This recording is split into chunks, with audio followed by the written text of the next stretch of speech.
What you ate in fucking Tempe was a lot of edibles. Trust me, people loved seeing you sweating. Oh, of course they. And I'm still getting tweets that you were sensational in Tempe. I'm getting fucking hits from people saying Lee was tremendous in Tempe. He was sweating. His face was red. Oh, God, yeah. He kept saying, oh, my God, oh, my God, oh, my God, like somebody was fucking him in the fucking culo. You know what I'm saying? Well, thank God you didn't go to Tempe this week. Wow. Because I would have had to drive through Coachella. Can I at least get some credit for not jumping up and down and going to Coachella? I went to Vegas. I went to one concert. At least I'm not going to 2 weekends of fucking jumping up and down. I deserve a little bit of credit. You get fucking Ugats. You son of a cocksucker.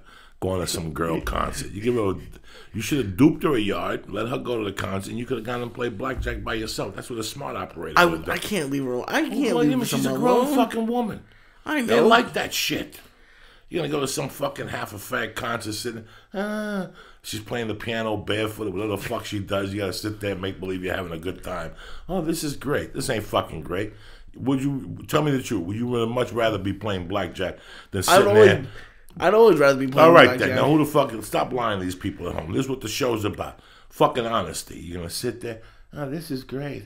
Oh. You know who I'd love to have call on? I don't know if it's a psychologist or whatever it is, but as soon as I start gambling, like even when I was there, I was like, all right, I'm gonna go back this weekend, and I'm gonna go back and make more money. It's a weird thing seeing the degenerates in Vegas. Just throwing when you see the degenerate money. gamblers, do you get scared? Tell me the truth. Like, I get scared when I see certain the drug degenerates. addicts. I get scared, but we were there, and we walked in the Bellagio, and this guy must have had 20,000 in chips. He must have got one of those markers, and my dick got hard. I was like, he was playing 500 a hand, and I looked at her. Wait a second. So you know what 20,000 looks like in chips? It was.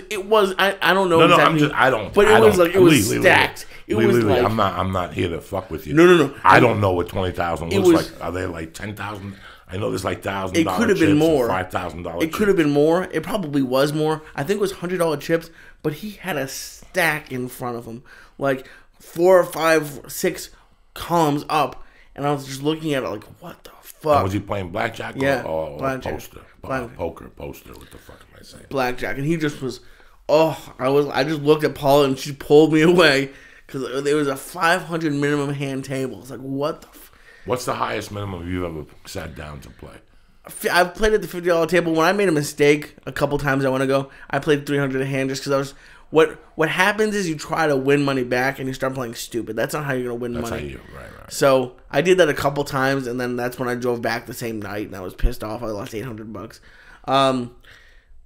But fucking, and thank God I don't live there, because I would be fucking. I don't know how people go to college at UNLV. It's fucking. There's something in me that just, and my grandfather loved it. My grandfather went to the track every day. It's something in me that just pulls me towards it. Do you get mad while you're losing money at all at yourself, or not while I'm playing, but I start playing stupidly. Do you have a good time while you're I love it. And I love it. I have a rule. It's not racist. It's a rule that I learned from someone else. You don't play with lady Asian dealers. For whatever reason, they're always mean.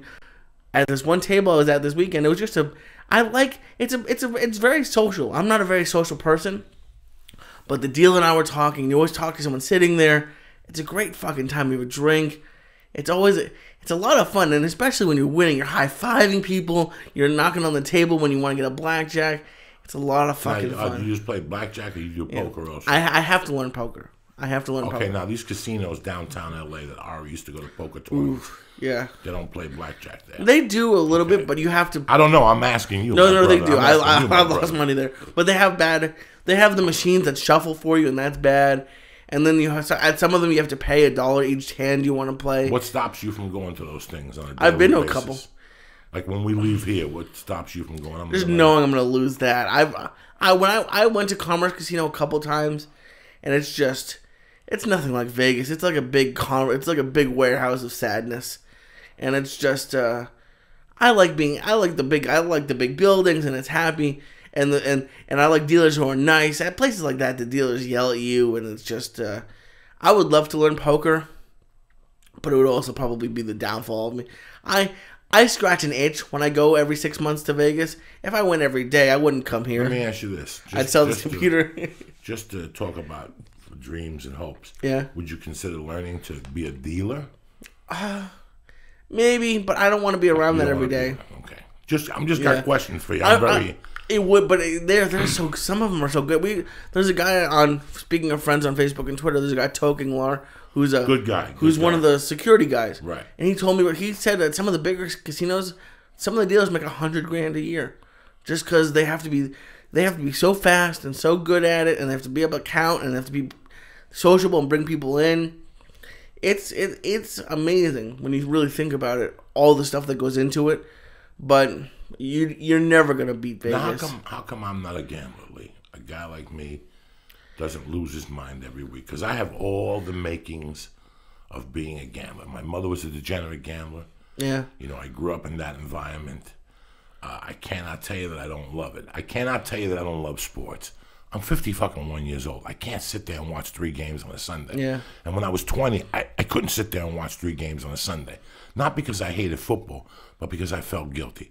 I need to make money. I need to do something with my life. I'm sitting there watching 3 fucking games and then take a shower and go to a bar to watch the Sunday night game or the Monday night game. Really? Is that what my life is all about? Maybe you hate losing money more than you want to gamble.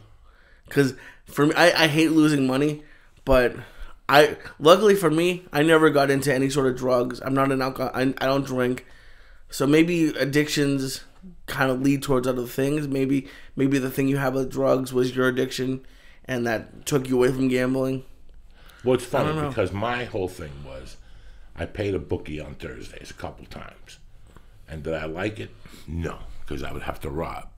Because I don't like when people don't pay me. So I always believe in paying people. So I would not let myself have to call you and say, hey, Lee, I don't have your fucking money. Mm-hmm.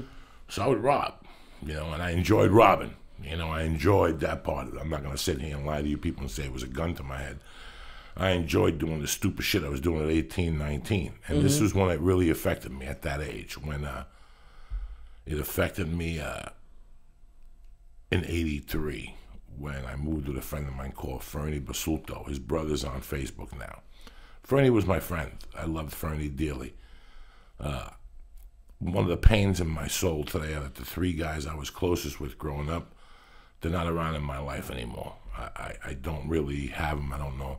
Roger, Glenn, and Fernie are doing their own thing, and part of them doesn't like talking to me. Whatever. Roger does. Timmy does, who I gave a shout out, Timmy Holloway. And it's so weird that I don't even know what the fuck I was going to say to you. I was involved with the gambling with them. You know, Glenn, my friend Glenn, was a degenerate also. Fernie never gambled in his life. He came to me one day. He said he wanted to put a bet in. What are you guys always talking about? 5-timers and 10-timers. He ended up putting a 100-time parlay in and won. Holy shit. 100-time. First bet ever, he put a 100-time parlay and won. What happens to a guy like that? He gets sucked in. Oh, yeah. He went right down to the bookmaker's house and picked up $1,200. We went to a restaurant called Piccolissimo. Mm-hmm. We ordered the lobster fra Diablo. This is how fucking crazy this kid was. You know what a finger bowl is? Where you wash your fingers in when the seafood comes? Okay. He drank the water out of the finger bowl. He had never been to a restaurant that nice before in his life.